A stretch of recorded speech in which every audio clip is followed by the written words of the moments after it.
নমস্কার বন্ধুরা, স্পিরিচুয়াল মুক্তিমার্গের পক্ষ থেকে সকল দর্শক এবং সদস্য বন্ধুদের জানাই সাদর সুস্বাগতম।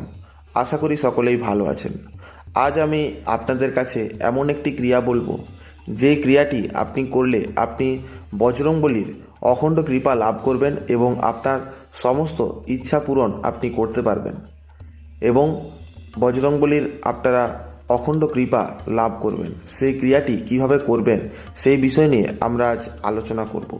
তাহলে আজকের আলোচনা শুরু করা যাক। বজরংবলীর বা শ্রী পবনপুত্র হনুমানের অখণ্ড কৃপা পেতে আপনাকে যে কাজটি করতে হবে সেটি হলো প্রত্যেক শনিবার, ঠিক আছে, প্রত্যেক শনিবার আপনি আকন্দ ফুলের পাতা, বুঝতে পারছেন, আকন্দ ফুল, আমি স্ক্রিনে ফটোটা দেখাচ্ছি, সেই ফটোটাই দেখতে পাচ্ছেন, আকন্দ ফুলের পাতা। সেই আকন্দ ফুলের পাতা আপনি সব জায়গাতেই পাবেন, আর এগুলো একটু ঝোপে ঝাড়ে হয় একটু এই ধরনের গাছ, ঠিক আছে, এবং প্রচুর সংখ্যায় এই গাছ পাওয়া যায়। তাই এই গাছটিকে সংগ্রহ করতে আপনাদের খুব একটা অসুবিধা হবে না, ঠিক আছে। এই আকন্দ ফুলের পাতা 108টি আপনাকে তুলে আনতে হবে, ঠিক আছে। এই 108টি পাতাকে আপনি তুলে এনে মেটে সিঁদুর দিয়ে, মেটে সিঁদুর মানে বুঝতে পারছেন, গেরুয়া রঙের যে সিঁদুরটি হয়ে থাকে, আপনি বাজারে কোনো দশকর্মার দোকানে গেলেই পেয়ে যাবেন। এই মেটে সিঁদুরটিকে নিয়ে তাতে আপনি ঘি দিয়ে সেটিকে ভালো করে গুলে নিয়ে সেই একটি তুলো দিয়ে একটি কাঠিকে বেঁধে একটি কলমের মতো করে নিলেন।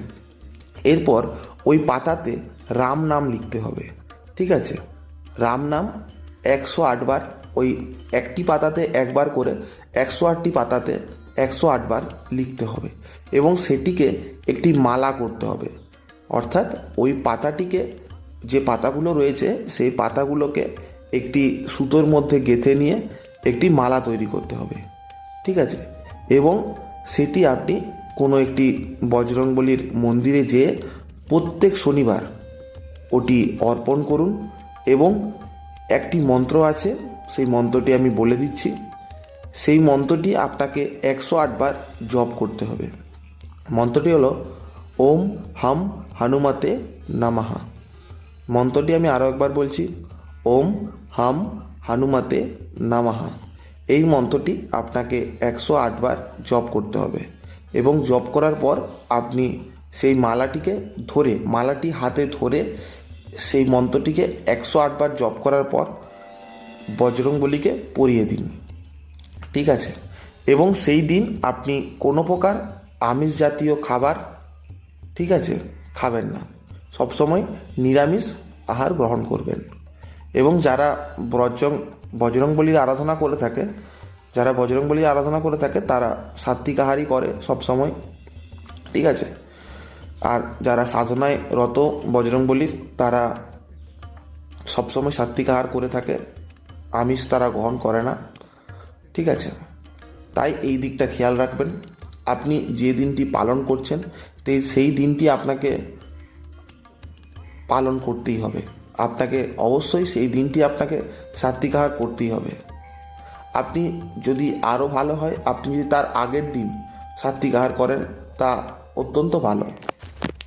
অর্থাৎ আপনি যদি শুক্রবার দিন একটু সাত্বিক আহার করেন, শুক্রবার দিন সাত্বিক আহার করলেন এবং শনিবার দিন পুজো করবেন, সেহেতু আপনি শুক্রবার থেকেই আপনার শরীরকে শুদ্ধ করে ফেলুন, ঠিক আছে।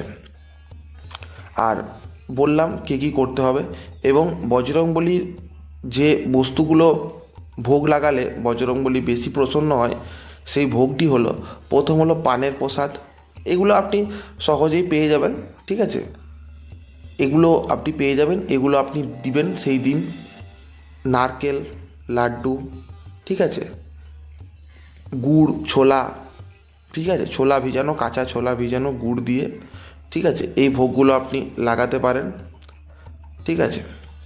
বজরংবলীকে একটি গোটা নারকেল সমর্পণ করুন সেই দিন, দেখবেন। এবং আপনি যখন পরিয়ে সব কাজ শেষ করে সব ভোগ লাগানোর পর, ঠিক আছে, আপনি কিছু বজরংবলীর মন্ত্র আছে সেই মন্ত্র পাঠ করতে পারেন, সেখানে দাঁড়িয়ে হনুমান চালিসাও পাঠ করতে পারেন এবং তারপর আপনি আপনার মনের যে ইচ্ছে সেটি আপনি বজরংবলীকে বা মহাবীরকে জানান। ঠিক আছে, আপনি জানান আপনার মনের ইচ্ছেটা কি, আপনি কোন সংকল্প মানে কোন কারণে আপনি এটি করছেন, আপনার সংকল্প করুন যে আমি এইটি কার্যসিদ্ধির জন্য আপনাকে এটি সমর্পণ করছি। ঠিক আছে, এরপর আপনি এটি টানা 4টি শনিবার করুন। ঠিক আছে, 4টি শনিবার করে দেখুন আপনি কতটা ফল পাচ্ছেন। আপনি এটা যতদিন না আপনার কার্য সিদ্ধি হচ্ছে বা যে কার্যটার জন্য আপনি করছেন, যে মনস্কামনার জন্য করছেন, ততদিন করতে থাকুন। তারপর কার্যসিদ্ধি হয়ে গেলে আপনি আর কিছুদিন করার পর সেটিকে উৎসর্গ করে দিন। ঠিক আছে, এইভাবে আপনি ভগবান মহাবীরকে বা বজরংবলীকে প্রসন্ন করতে পারেন। ঠিক আছে, তাহলে বললাম সব বুঝতে পারলেন, আর বেশি কিছু বলবো না। আজ এই পর্যন্তই। প্রতিদিনের মতো লাইক, কমেন্ট, শেয়ার এবং আপনারা যদি আমার চ্যানেল নতুন হয়ে থাকেন চ্যানেলটি সাবস্ক্রাইব করতে ভুলবেন না। নমস্কার, ধন্যবাদ।